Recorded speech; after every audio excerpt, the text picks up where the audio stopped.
श्री शिवाय नमस्तुभ्यम। हर हर महादेव। दोस्तों, पूज्य गुरु जी ने अभी अपनी कल की शिव महापुराण की कथा में सोमवार विनायक चतुर्थी के दिन किया जाने वाला 11 गेहूं के दाने का एक ऐसा विशेष उपाय बताया है जो उन्होंने आज तक अपनी किसी भी कथा में नहीं बताया है।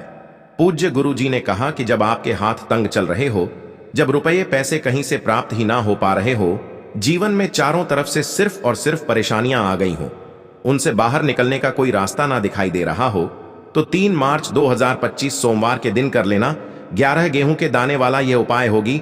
हर मनोकामना पूरी मिलेगी, सभी दोषों से मुक्ति, इतना धन आएगा कि संभाले नहीं संभलेगा।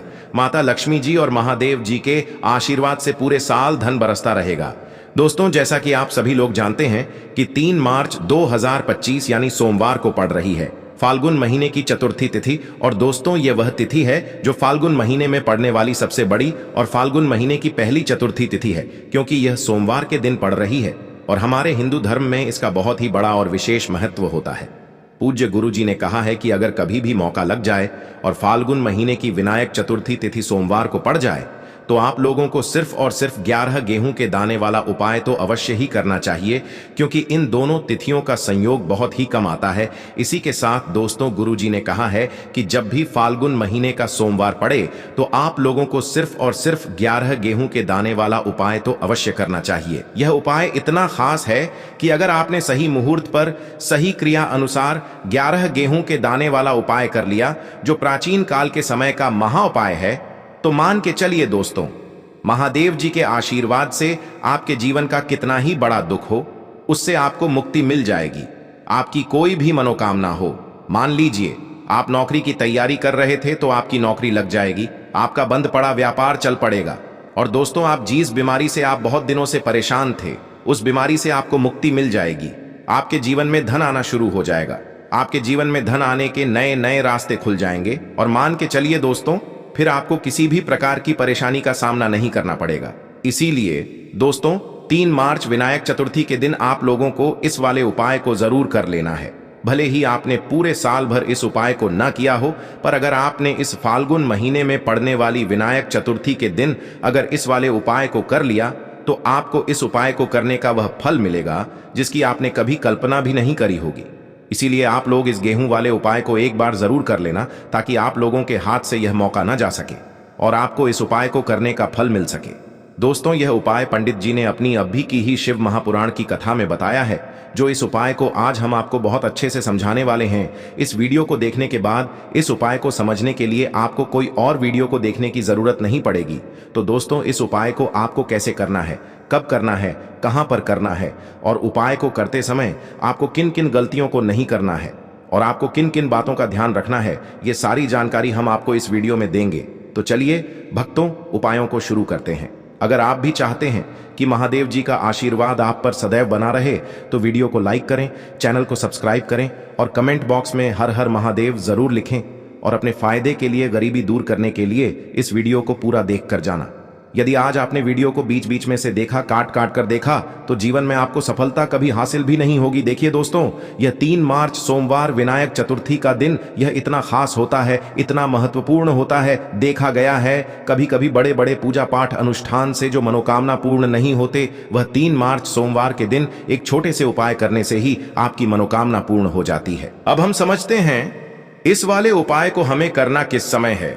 इस 11 गेहूं के दाने वाले उपाय को हमें फाल्गुन महीने के विनायक चतुर्थी के दिन करना किस समय है। तो देखिए, इस उपाय को करने का जो समय है वह सुबह का समय है और शाम का समय भी है। अब देखिए, यहां पर हम मुख्य रूप से सुबह का समय नहीं बोलेंगे, क्योंकि 3 मार्च सोमवार का दिन है और इस दिन प्रदोष काल के समय का बहुत महत्व होता है। बाकी अगर सुबह के समय भी करेंगे तो भी अच्छा होगा, उसमें कोई भी दिक्कत वाली बात नहीं है। तो चलिए जानते हैं इस विशेष उपाय के बारे में। लेकिन उससे पहले एक प्रार्थना, अगर आप इस चैनल पर नए हैं तो आप इस वीडियो को लाइक करें, चैनल को सब्सक्राइब करें और कमेंट बॉक्स में आप अपनी राशि या अपना नाम जरूर डाल दें, क्योंकि हम राशि से जुड़ा भाग्य भी बताते हैं और भाग्य में चल रही परेशानियों को दूर करने के लिए वह आसान से आसान उपाय भी बताते हैं। तो चलिए अब हम अपने सबसे पहले उपाय की बात कर लेते हैं। देखो, गुरुजी ने कहा है कि अगर सोमवार के दिन विनायक चतुर्थी व्रत पड़ जाए तो इस दिन आपको 11 गेहूं के दाने वाला उपाय तो अवश्य ही करना चाहिए। देखो यह उपाय, यदि आपके जीवन में कर्जा बहुत अधिक है, आपके जीवन में संकट बहुत अधिक रहते हैं, आपके ऊपर बहुत अधिक विपदा आ रही है, बार बार आपको अपने व्यापार में और अपने धन में हानि देखने को मिल रही है, यानी कि आपको प्रत्येक कार्य में हानि हो रही है, तो आपको यह उपाय करना चाहिए। देखिए, इस उपाय के लिए आपको 11 गेहूं के दाने आपको लेने हैं। ठीक है, 11 दाने लेने के बाद में आपको जरूरत होगी चावल के दानों की। 11 चावल के दाने और 11 गेहूं के दाने, और चावल के दाने खंडित नहीं होने चाहिए। अब आप कहोगे भैया गेहूं कहां से लेने हैं? देखो, आपको किसी भी किराना स्टोर पर गेहूं के दाने आपको आसानी से मिल जाएंगे, जाकर ले लेना। ठीक है ना? 11 गेहूं 11 चावल के दाने लेने हैं। साथ ही साथ आपको एक तांबे का लोटा लेना है, और उस तांबे के लोटे में आपको जल भरना है। जल आपका खुद के घर का होना चाहिए, मंदिर का नहीं होगा। अब आप ये सब सामग्री लेकर पहुंच जाओगे महादेव के शिवलिंग के पास में शाम के टाइम पे प्रदोष काल में। देखो, जब आप ये उपाय कर रहे हो तो अपना फेस रखना उत्तर दिशा, नॉर्थ डायरेक्शन की तरफ। अब यहां पर जो मैं आपको क्रम बताने जा रहा हूं ना, उस मेरे क्रम को बहुत ध्यान से सुनिए। महादेव को अगर कोई सबसे प्रिय है ना, तो उनकी सबसे छोटी पुत्री, जिनका नाम है माता अशोक सुंदरी, जो आपके पास में चावल के 11 दाने हैं ना, उन चावल के 11 दानों को माता अशोक सुंदरी के स्थान पर आपको अपना नाम और गोत्र बोलते हुए समर्पित कर देने हैं, है ना? और चावल के दानों को रखने के बाद में जो आपके पास में तांबे का लौटा है ना, उस तांबे के लौटे को कहीं पे भी हम जल नहीं चढ़ेंगे। सिर्फ और सिर्फ माता पार्वती का जो हस्त कमल आपको दिख रहा है, यहीं पे गोल गोल आपको समर्पित करना है, उसी जल को, और कहीं नहीं। ना तो माता अशोक सुंदरी के स्थान पर, ना तो शिवलिंग के ऊपर, सिर्फ आपको यहाँ पे गोल गोल जलाधारी पर आपको उस जल को समर्पित करना है। अब आपके पास में बचे हुए हैं 11 गेहूं के दाने, और बचे हैं उन्हीं 11 गेहूं के दाने को आपको अपनी मनोकामना, अपने विशेष कहते हुए महादेव के शिवलिंग के ऊपर अगर आप सोमवार विनायक चतुर्थी के दिन प्रदोष काल में समर्पित कर देते हैं, तो आपकी जो भी मनोकामनाएं होंगी, जो भी विश होंगी, महादेव पूरी जरूर करते हैं। अन्न को समर्पण करने से, उस खासकर गेहूं को समर्पण करने से हमारी इच्छाएं पूरी होती हैं। और अगर वह दिन सोमवार का दिन हो, तब तो इससे सुंदर संयोग कुछ भी नहीं हो सकता। आपकी इच्छाओं को पूरा करने के लिए बहुत स्पेशल, बहुत प्यारा सा उपाय आप सभी को जरूर करना है। ध्यान में रखिएगा, यह उपाय प्रदोष काल में करना है। देखो, गुरु जी ने कहा है, भगवान शिव के शिवलिंग पर 33 कोटि देवी देवताओं का वास होता है। अगर हम शिवलिंग के सामने कुछ भी उपाय करते हैं, तो हमारे सभी देवी देवता हमसे खुश हो जाते हैं। यह उपाय आपको अवश्य करना है। देखो, सुबह के टाइम नहीं कर सकते, ठीक है? अब बात करते हैं अगले उपाय की। दोस्तों, गुरुदेव ने बताया है कि सोमवार के दिन किया जाने वाला यह सबसे खास और सर्वश्रेष्ठ उपाय है। 7 चने की दाल लेनी है। देखिए, आप 7 चने की दाल भी ले सकते हैं, या फिर 11 भी ले सकते हैं, 21 या फिर 108 चने की दाल भी ले सकते हैं। यदि आप 21 चने की दाल लेते हैं, तो यह आपके उपाय के लिए अत्यधिक सर्वोत्तम होता है। तो इस प्रकार से आप कम से कम 7 चने की दाल ले सकते हैं, और अधिक से अधिक आप 108 चने की दाल ले सकते हैं। अब देखिए, इसी के साथ में आपको मात्र 1 लोटा शुद्ध जल लेना होगा, तांबे के पात्र के अंदर अपने ही घर से, और साथ ही में आपको मात्र 1 से 2 गू के टुकड़े भी लेने हैं। देखिए, सोमवार का दिन भगवान महादेव को समर्पित होता है। आपको यह जो सारी सामग्रियां हैं, इन्हें लेकर के पहुंच जाना है। भगवान शिव के मंदिर में इस उपाय को आप सुबह से लेकर के शाम तक किसी भी समय में कर सकते हैं। लेकिन यदि आप शाम के समय इस उपाय को करते हैं, तो यह उपाय आपके लिए और अधिक सर्वोत्तम होता है। तो यदि आपको प्रदोष काल के समय में समय मिल जाता है, तो फिर आप प्रदोष काल में भी कर सकते हैं, या फिर आप पूरे ही दिन में किसी भी समय इस उपाय को कर सकते हैं। देखिए, शिव मंदिर पहुंचने के बाद सबसे पहले तो आपको दक्षिण दिशा में बैठ जाना है। उत्तर दिशा की तरफ आपको अपना मुख कर लेना है। लेकिन यदि शिवालय में भीड़ है, शिव मंदिर में भीड़ है, तो फिर आप किसी भी दिशा में बैठकर इस उपाय को कर सकते हैं। तो देखिए, सबसे पहले आपके पास जो गुड़ के टुकड़े हैं, जो आप गुड़ के टुकड़े लेकर के आए थे, उन्हें आपको शिवलिंग के सामने ही, जो आपके पास एक लोटा जल है, उस पात्र में आपको ये गुड़ के टुकड़े डाल देना है। इसी के साथ में आप जो चने की दाल लेकर के आए थे, चाहे आप 7 चने की दाल लेकर के आए हैं, 11, 21 जितने भी आप चने की दाल लेकर के आए हैं, इस चने की दाल के ऊपर आपको जो आपके पास गुड़ वाला जल आपने तैयार किया है, इसमें से थोड़ा सा जल आपको इस चने की दाल पर डाल लेना है। अब देखिए, आपके पास जो गुड़ वाला जल है, इसमें से सबसे पहले थोड़ा सा जल आपको श्री गणेश जी वाले स्थान पर समर्पित कर देना है। श्री शिवाय नमस्तुभयम इस मंत्र का जाप करते हुए फिर थोड़ा सा जल आपको श्री कार्तिकी जी वाले स्थान पर समर्पित करना है। श्री शिवाय नमस्तुभयम इस मंत्र का जाप करते हुए फिर थोड़ा सा जल आपको माता अशोक सुंदरी वाले स्थान पर भी समर्पित करना है। श्री शिवाय नमस्तुभयम इस मंत्र का जाप करते हुए फिर थोड़ा सा जल आपको माता पार्वती के हस्त कमल पर समर्पित करना है और आपको श्री शिवाय नमस्तुभयम इस मंत्र का जाप कर लेना है।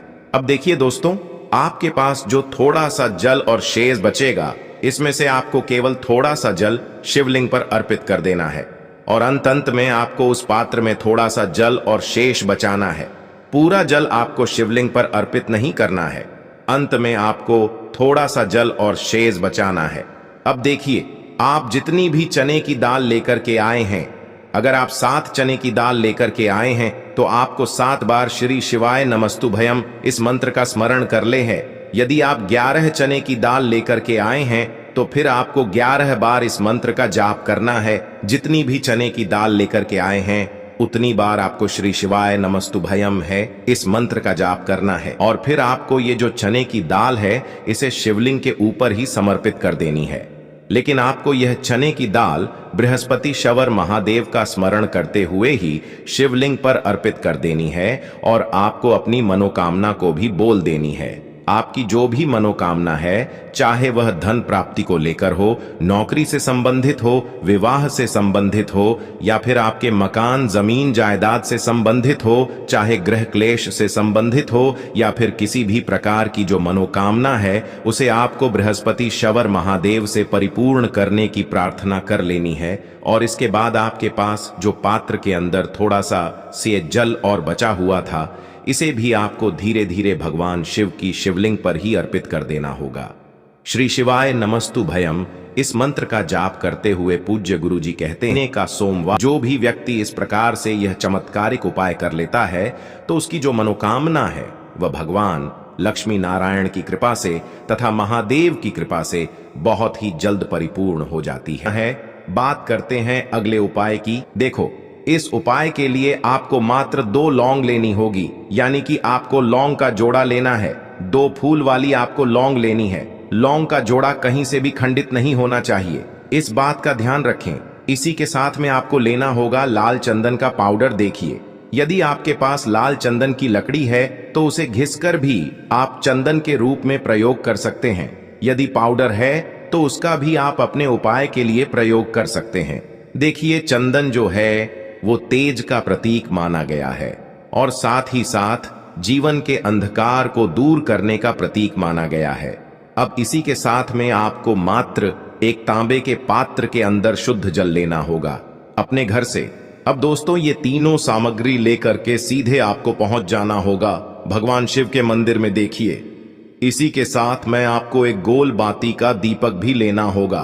दीपक आप मिट्टी का भी ले सकते हैं, शुद्ध आटा मढ़कर उसका भी तैयार कर सकते हैं और दीपक में आपको शुद्ध घी का प्रयोग करना है। लेकिन जैसे ही आप इन सभी सामग्रियों को मंदिर में लेकर के पहुंचेंगे, मंदिर में जैसे ही आप चौखट के वहां पर पहुंचेंगे तो मंदिर की चौखट के सीधे तरफ आप जो अपने साथ एक गोल बाती का दीपक लेकर के आए हैं उसे आपको सबसे पहले तो प्रज्वलित कर देना है। यानी कि जैसे ही आप मंदिर की चौखट के वहां पर प्रवेश करते हैं तो उसके सीधे तरफ आपको ये गोल बाती का दीपक प्रज्वलित कर देना है। अब देखिए, जैसे ही आप यह दीपक प्रज्वलित करेंगे तो आपकी जो भी मनोकामना है उससे आपको बोल देना है। आप इस दीपक को इस प्रकार से प्रज्वलित करने के बाद इन सभी सामग्रियों को आपको शिवलिंग के पास में लेकर पहुंच जाना है। अब देखिए दोस्तों, आपके पास जो एक तांबे के पात्र के अंदर शुद्ध जल है उसमें से आपको केवल आधा लोटा जल ही भगवान शिव के शिवलिंग पर अर्पित करना है। आधा लोटा जल आपको उसी पत्र के अंदर बचा लेना है। अब दोस्तों, आपके पास जो 2 लौंग हैं यानी कि लौंग का जोड़ा है, उससे आपको अपना नाम और अपने गोत्र को बोलते हुए आपकी जो भी समस्या चल रही है, आपके जीवन में जो भी परेशानी उत्पन्न हो रही है, उन्हें आपको बोल देना है और ये जो लौंग का जोड़ा है इसे आपको भगवान शिव के शिवलिंग पर अर्पित कर देना है। जैसे आप ये 2 लौंग शिवलिंग पर चढ़ाएंगे तो अपना हाथ जो है वहां पर आपको रखना है और महादेव से आपको प्रार्थना करनी है कि मेरे जीवन की ये जो परेशानियां हैं ये सभी दूर हो जाएं। यानी कि आपके जीवन में धन की संबंधित परेशानी चल रही है, कर्ज की समस्या चल रही है, बच्चों का पढ़ाई लिखाई में मन नहीं लग पा रहा है, घर के जो आर्थिक संकट है वह सभी दूर हो, व्यापार आपका ढंग से नहीं चल पा रहा है, घर में रोग की स्थिति बनी हुई है, यानी कि जिस भी प्रकार की आपकी समस्याएं हैं उसे आपको महादेव से बोल देना है और महादेव से इन सभी समस्याओं को दूर करने के लिए आपको प्रार्थना कर लेनी है। अब देखिए दोस्तों, आपने जो 2 लौंग शिवलिंग पर समर्पित की थी उससे आपको वहां से उठा लेना है और इन दोनों लौंग को आपको शिवलिंग से उठा करके सीधे उससे जल के पात्र के अंदर डाल देना है। यानी कि अपने आधा लोटा जल और बचाया हुआ था उसी के अंदर आपको ये 2 लौंग डाल देनी है और साथ में आप जो लाल चंदन लेकर के आए थे उस लाल चंदन को भी आपको उसी पात्र के अंदर डाल देना है। यानी कि आधा लोटा जल और बचा हुआ है तो उसी आधे लोटे जल के अंदर आपको ये लाल चंदन भी डाल देना है। अब देखिए, इस आधे लोटे जल में है जिसमें अपने 2 लौंग डाली है, लाल चंदन डाला है, उसे सीधे लेकर के आपको पहुंचना है बेलपत्र के वृक्ष के। वहां पर देखिए, बेलपत्र का वृक्ष यदि आपके घर पर है तो वहां पर आपको आ जाना है, आपके घर के आसपास कहीं भी है तो वहां पर आपको पहुंच जाना है और उसके बाद आपका जो मुख है वह दिशा की ओर होना चाहिए और उसके बाद आपको अपना नाम और अपनी गोत्र को बोलना है और पुनः अपने जो भी परेशानियां शिवलिंग के पास में बोली थी उन्हें आपको वापस से बेलपत्र के वहां पर भी बोल देनी है। और ये जो आधा लोटा जल और है इससे आपको पूरा बेलपत्र के वृक्ष की जड़ DDH में श्री शिवाय नमस्तुभ्यम इस मंत्र का जाप करते हुए समर्पित कर देना है। तो बस इतना सा उपाय आपको करना है, जो भी आपकी परेशानी है, समस्या है, उससे महादेव निश्चित ही दूर करेंगे। अब दोस्तों, हम जान लेते हैं तीसरे चमत्कारी और विशेष उपाय के बारे में। देखो, इस उपाय के लिए आपको लेना है एक गोल बाती का दीपक। आप चाहें तो मिट्टी का ले सकते हैं या फिर घर से शुद्ध आटा मढ़कर उसका दीपक आप तैयार कर सकते हैं। इसके बाद आपको लेना है शुद्ध गाय का घी। अगर वो नहीं है तो कोई भी देसी घी इस्तेमाल कर सकते हैं जिससे आपको दीपक प्रज्वलित करना है। देखो, अब ये सब सामग्री लेकर आपको जाना है प्रदोष काल में आपके घर पर तुलसी जी के घेरे के पास में। देखो, ये उपाय तो आपको अवश्य करना है। देखो, वहां पहुंचकर सबसे पहले वो दीपक आपको प्रज्वलित कर देना है और ओम नमो भगवते वासुदेवाय नमः का 11 बार जाप करना है। उसके बाद आपको अपने सीधे हाथ में थोड़ी हल्दी लेकर उस दीपक में अपना नाम और गोत्र बोलते हुए डाल देना है। उसके बाद माता लक्ष्मी से आपको प्रार्थना करना है कि हे महालक्ष्मी, हमारी सभी दुख तकलीफों को दूर करो, हे महादेव, हमारे सब दुख कष्टों को खत्म करो। इस भावना से आपको ये उपाय करना है।